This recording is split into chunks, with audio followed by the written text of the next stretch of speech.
સાંભળ્યું કે પેલી રૂપાળી દુષ્ટરાયને મારીને ક્યાંક નાસી ગઈ છે અને પેલી ખલક નંદા ક્યાંક સંતાઈ ગઈ છે જે જડતી નથી. ગરમા ગરમ સમાચાર. દરબારમાં ધમાલ. મહેલના ખંડમાં જ ભોયરું નીકળ્યું અને ભોયરામાંથી નીકળ્યો જમાલ. તાળમુખો એ ત્યાં શું કરતો હતો? જમદૂત તો જમના જ કામ કરે ને અલગબેન. એટલે કે નવીનચંદ્ર ભૂલાય એવા ક્યાં છે? સાચું કહું, આ તો તમારી સખી તરીકે મારા મનમાં જે આવ્યું તે કહી દો. ભલે ગુસ્સે થાવ તો ગુસ્સે. પણ વાત શું છે? પહેલા કે પછી નક્કી કરો કે કેટલું ગુસ્સે થાવ. બેન, નવીનચંદ્ર જ્યારથી આવ્યા છે ત્યારથી આ ઘર સાથે કેવા હળી ગયા છે, જાણે દૂધમાં સાકર. આપ આગળ વધો, હું હમણાં આવું છું. ક્યાં જશો? એક સંદેશો આપવાનો છે. પ્રમાદભાઈ કહેવડાવે છે. કોને? આપ નથી જાણતા? મને તો એમ કે આપ પ્રમાદભાઈ સાથે હોવ છો એટલે પદ્માને ઓળખતા હશો. પદ્મા? પદ્મા કોણ? પદ્મા ગણિકા છે, એવી તે રૂપાળી છે. પ્રમાદભાઈને એની સાથે બહુ સારું બને છે. ભાભી, અરે વનલીના, બસ શું કરવા લાગ્યા? કુસુમે આ કાગળ ખેપિયા જોડે મોકલાવ્યો છે અને કહ્યું છે તમારા સુધી ખાનગીમાં પહોંચાડવાનું. શું છે એમાં? એવું તો તમારા માટે છે. બંધ હતો એટલે મેં ખોલ્યો નથી. પદ્મા કોણ? પદ્મા ગણિકા છે, એવી તે રૂપાળી છે. પ્રમાદભાઈને એની સાથે બહુ સારું બને છે. પણ તમને આ વાતની ખબર નહોતી? ના, અને કુમુદસુંદરીને આ વાતની જાણ નથી. અને પ્રમાદધનને કુમુદસુંદરી પર ભાવ નથી. છે ને, એમનું નામ સાંભળતા તેઓ ગાંડા ગાંડા થઈ જાય છે. પણ ઘર તો રોજ હોય અને રોજ ને રોજ એક જ ચીજ જોવા મળે તો એમની શ્રીમંતાઈ શા કામની?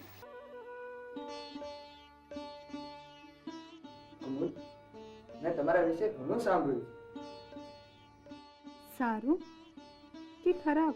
તમારા ભણતર, સંસ્કાર અને રીતભાત વિશે તો આખા સમાજમાં ચર્ચા છે. અને બીજી બધી વાતમાં મને કઈ રસ નથી.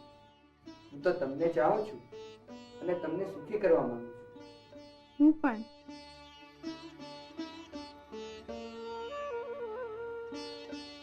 તમારા ઘર અને અહીં વચ્ચે થોડો ફેર તો છે, એટલે તમને જરા ગોઠવાતા અહીં વાર લાગશે.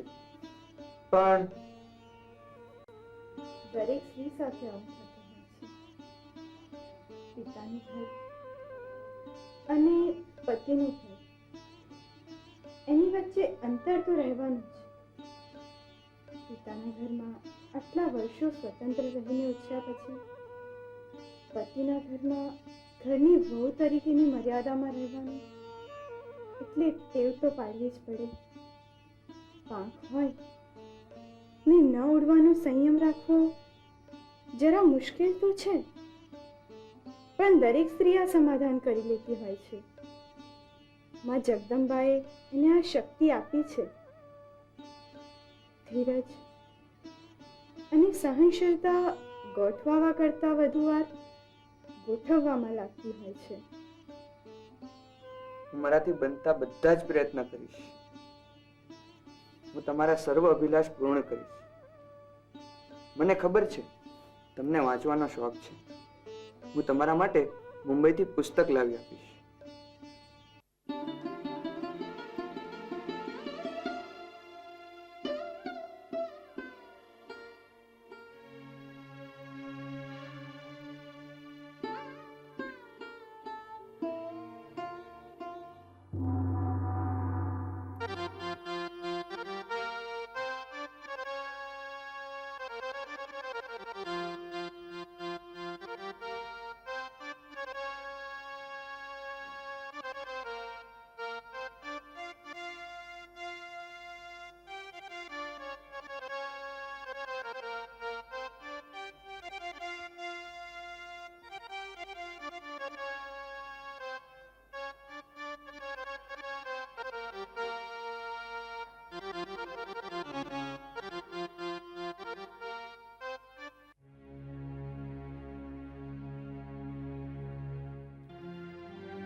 કેમ અલગબેન?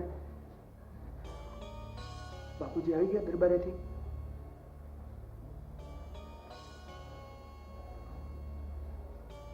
કેમ આ ભેટે મળ્યા વગર દિયાબતી ના આવ્યા ભાઈ? ને રામસિંહ ક્યાં છે? રામસિંહ? કાંઈ નહીં. હું તો હાલ જ આવું છું. બાપુજી આવી ગયા? જુઓ ભાઈ, બાપુજી દરબારેથી આવે એટલે તમારી વાત છે. આ તમારા નવી આદતની વાત એમને કરું છું. અલગબેન,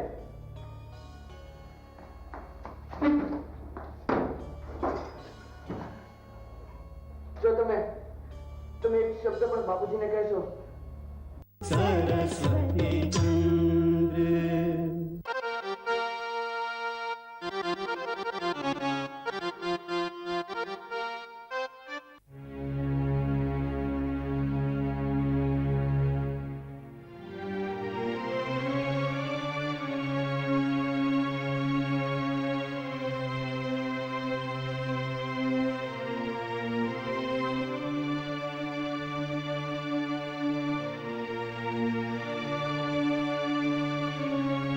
કેમ અલગબેન?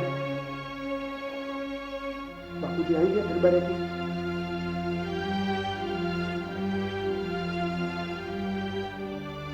કેમ આ ભેટે મળ્યા વગર દિયાબતી ના આવ્યા ભાઈ? ને રામસિંહ ક્યાં છે? રામસિંહ? કાંઈ નહીં.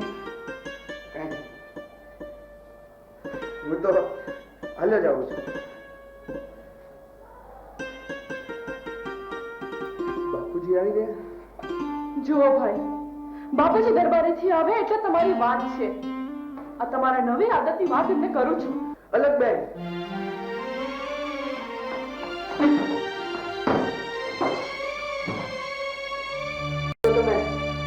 તમે એક શબ્દ પણ બાપુજીને કહેશો તો હું આત્મહત્યા કરી લઈશ.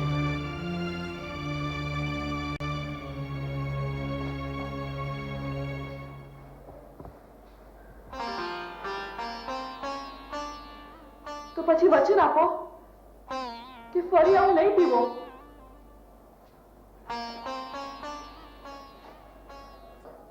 વચન આપું છું બેન, આજે છેલ્લી વાર. ખાઓ મારા સંગ. જુઓ ભાઈ, તમારે બાપુજીને આબરૂને વધારે ઉછાળવાની છે. નહીં તો તમારા મને પેલા દુષ્ટ રાયમાં શું ફેર? તમારા છો બેન, આજ પછી આવું નહીં થાય. જોજો હો ભાઈ, તમે મારા સામ ખાધા છે તે યાદ રાખજો. પણ તમે બાપુજીને નહીં કહેતા. તમે બાપુજીને નહીં કહેતા.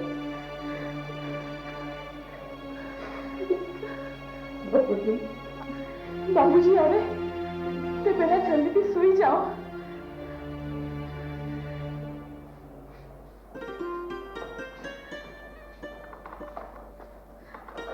પણ તમે બાપુજીને નહીં.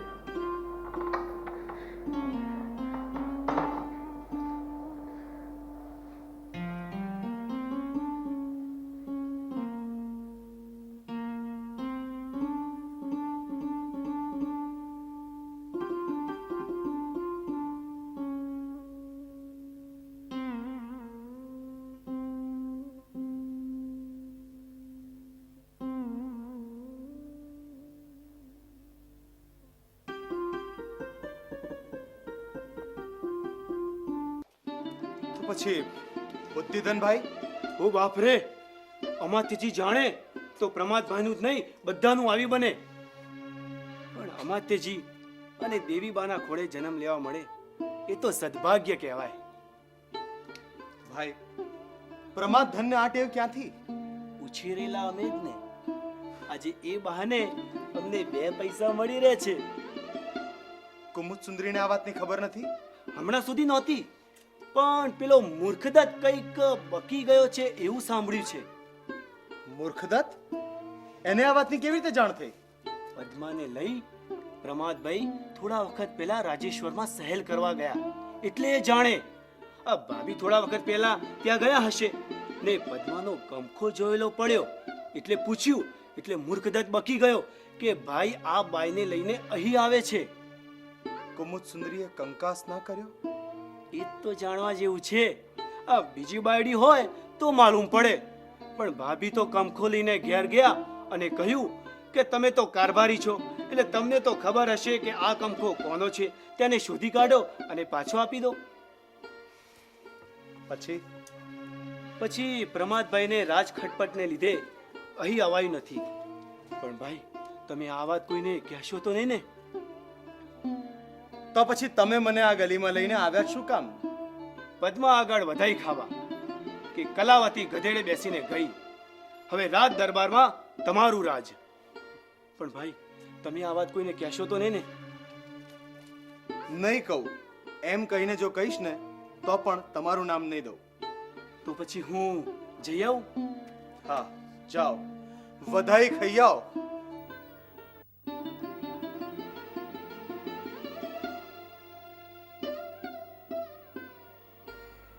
આ વિદુર પ્રસાદ ઠીક છે, પણ તે ઠીક જ. કાગડો દૈત્રુ લઈ ગયો છે. બસ હવે બહુ બોલ્યું, ભાગ અહીંથી. ભાભી મારા સંગ તમે જ કહો. આવું સાંભળી લેવાય? પોતાના પતિને કોઈ કાગડો કહે તે? પર પુરુષનો આ રીતે વિચાર પણ કરીએ તો પાપમાં જ પડાય ને. વનલીલા, હું અલકબેનને જાણું છું હો. એ કંઈ એવું સાંભળી લેવા નથી. પણ એ તો ઉપર ઉપરથી ગુસ્સો બતાવે છે, બાકી મનમાંથી તો એમને પણ ગળ્યું ગળ્યું જ લાગે છે. સાચું કહું ને તો આ કૃષ્ણ કરીને જ અલકબેનને બગાડી રહ્યા છે. બેન કંઈ એવા નથી, એ તો લોકો કહે. તું જા હવે, તારે જવાનું નથી મા પાસે ગીત શીખવા. એટલા માટે જ તો આવી હતી. પણ આ તો જતા જતા નવીનચંદ્રના ખબર પૂછવા માટે મેં ડોક્યું કર્યું તો આ કૃષ્ણકલિકાના શબ્દો કાને પડ્યા કે કાગડો દૈત્રુ લઈ ગયો. વનલીલા, જાઉં છું ભાભી. શીખીને જ્યારે પાછી આવું ત્યારે જે શું વાંચી સંભળાવવાનો છું તે નક્કી કરી રાખજો.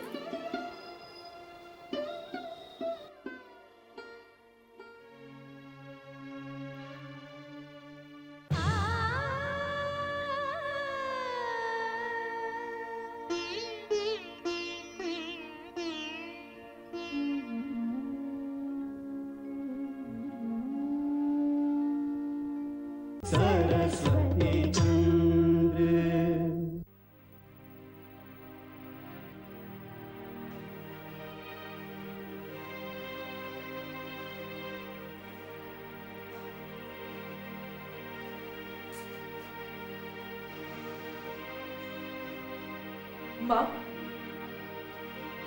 મને કેમ બોલાવી? બેટા અલક, નવીનચંદ્રનો આપણા પરિવાર પર ખૂબ મોટો ઉપકાર છે. તેમણે આપણા કુટુંબની પ્રતિષ્ઠાની રક્ષા કરવા માટે પોતાનો જીવ જોખમમાં મૂકી દીધો. પારકા માટે કોણ આવું કરે છે? પણ એ ક્યાં પારકા છે? પારકા તો ખરા જ ને અલક. એ આપણા અતિથિ છે બેટા. સુવર્ણપુરના મંદિરમાંથી આપણા ઘરમાં આવ્યા છે અને તારા બાપુએ ખૂબ આદરથી એમને ઘરમાં લાવ્યા છે. આ બધું હું જાણું છું, તમે મને કેમ આજે યાદ કરાવો છો? કારણ મને એમ થયું કે આ વાત કદાચ તું ભૂલી ગઈ છું. એટલે એમ કે બેટા આ વાત ન સમજી શકે એટલી પણ અણસમજુ નથી તું. ગામના લોકો જે વાતો કરે છે તે તારા કાને ન પડે એવું કંઈ ન બને. તો અરે તારા સાસરે આ વાત સાંભળશે તો કેવું લાગશે? અને જમાઈ વિદુર પ્રસાદનો સ્વભાવ તો તું જાણે જ છે.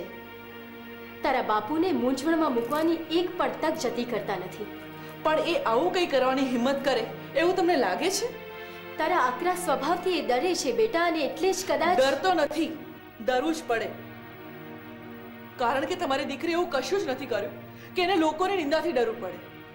ને માં, તમારા જમાઈમાં પણ એવી હિંમત નથી કે મને કઈ કહે. અરે પેલા દિવસે ગડબડદાસ આવ્યા હતા અને એ દિવસે અંધારાનો ગેરલાભ લઈને નેવળમાં મારી મશ્કરી કરવા ગયા તે દાળ સાથે કડછીએ મોઢા પર મારી. તે દિવસના ગયા ફરી પાછો આ ઘરનો ઉમરો ચડવાની હિંમત નહીં કરે. અરે આવા કેટલા ગડબડદાસને તું કડછી મારતી ફરીશ. ગામના મોઢે કઈ ગરડા બંધાય છે? તમે નવીનચંદ્રની સેવા કરો એની ના નહીં, પણ તમે કોઈના ઘરની પુત્રવધુ છો. પરપુરુષ સાથેના વ્યવહારમાં અંતર જાળવી રાખવું પડે છે. નહીંતર ગામના લોકો વાતો કરે. તમે શું માનો છો એમ કહો. લોકો તો બોલે, મને એની કઈ પડી નથી. તમને તમારી દીકરી પર વિશ્વાસ નથી. બેટા, વિશ્વાસ છે એટલે જ પણ આપ. બસ તો પછી જો આ લોકોને કોણ ગણે? એમના બાપનું જાણે જતું રહેતું હોય તેમ. એ જ સારા, એ જ ડાયા. હસે જેને હસવું હોય તે.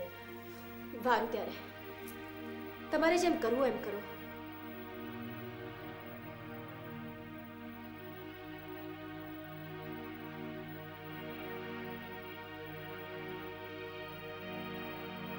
ભાભી, તમે આ બધા લોકોની વાતો માનો છો? એક માણસે પોતાના જીવ જોખમમાં નાખી મારી અને આ ઘરની આબરૂ બચાવી, તો એની સેવા કરવામાં ખોટું શું છે? ભાભી, નવીનચંદ્ર આ ઘરના માણસ જેવું જ માણસ થયું ને, તો એની પાસે આમાં શરમ શી? જુઓ, તમે ભણેલા છો, એ ભણેલા છે, તો એની પાસે બેસો, કંઈ સારું સારું વાંચો. હું સાંભળીશ, એ સાંભળશે, ને તમને કંઈ સમજણ નહીં પડતી હોય તો એ તમને સમજાવશે. હું બેઠી છું તો તમારે બેસતા હરકત નહીં. નહીં અલકબેન, એવું બધું મને નહીં ફાવે.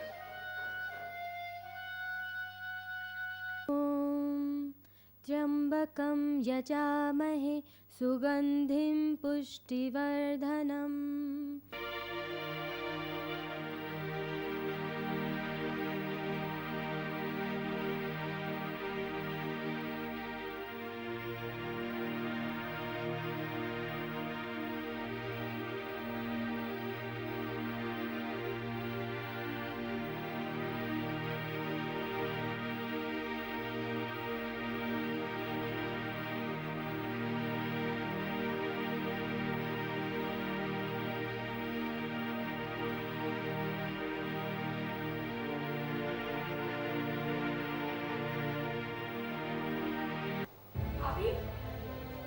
ભાભી, અરે આટલી વારમાં પાછી? માય ગીત ના શીખવ્યું? ભાભી સાહેબ, તમે નહોતા માનતા ને, તો આજે ચાલો અને તમારી જાણે ખરું કરો. પાર્ટી ચેષ્ટા જોવાનું આપણે કોઈ કારણ? આપણે આપણું કામ નથી.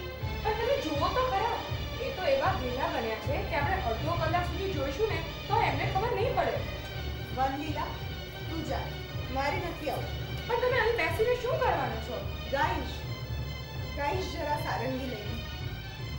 તે તમને જોવાનું મૂકી ને ગાવાનું ગમશે નહીં. તમારી જેવું મેં કોઈ ન દીધું. વનલીલા, તું તારે જાય, મારે નથી આવું. સરસ્વતી ચંદ્ર, મારા શુદ્ધ સરસ્વતી ચંદ્ર, આવા ના હોય. ના, હું તમને એ રસ્તે નહીં જવા દઉં.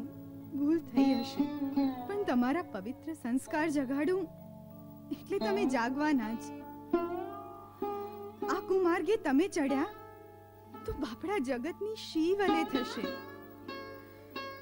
તમને આ રસ્તે જતા જોઈ મારું કાળજું કહ્યું કેમ કરે. હે ઈશ્વર,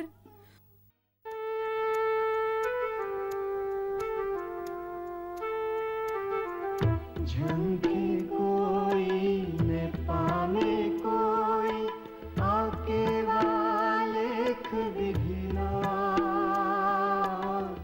झंके कोई ने पामे कोई आके वालेख विधिना. केम छलक तू पात्र पहुंच तू तरस्या होठ लगीना. संतोषावा ना सरजाई, संतोषावा ના સર્જાય હોય એવી કોઈ તૃષા. સરસ્વતી ચંદ્ર, સરસ્વતી ચંદ્ર, સરસ્વતી ચંદ્ર, સરસ્વતી ચંદ્ર, સરસ્વતી ચંદ્ર, સરસ્વતી ચંદ્ર.